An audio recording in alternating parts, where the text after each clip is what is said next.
बोल रहा था कि ये आइंस्टीन ने E equal to MC square वेदों से चुराया है। ये वो आदमी होगा जिसको ना स्पेशल थ्योरी पता होगी ना जनरल थ्योरी पता होगी।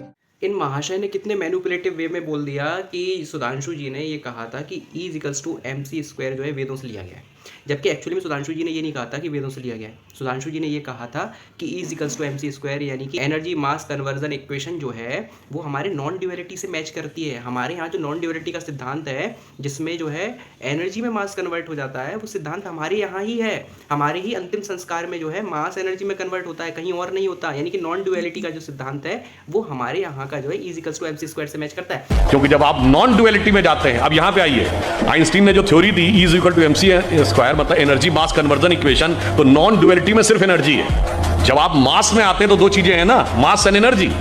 बट फाइनली मतलब 1900 से पहले सिर्फ law of conservation of mass था, यानी हम मानते थे एक मास दूसरे में चेंज होता है। अब law of conservation of energy है, अब एनर्जी दूसरे में एनर्जी होती है। और फिर मैं कहना चाहता हूं, मैं किसी दूसरे पे कमेंट नहीं कर रहा हूं, हमारा ही एकमात्र अंतिम संस्कार है जिसमें मास एनर्जी में कन्वर्ट होता है। लेकिन इन्होंने मैनिपुलेटिव ढंग से ये बोल दिया कि ये कहना चाह रहे हैं कि वेदों से लिया गया। सुधांशु त्रिवेदी जी ने नहीं कहा। आप अपने स्वार्थ के लिए, अपने एजेंडा के लिए अगर ऐसे आक्षेप लगाएंगे तो ये सही नहीं है।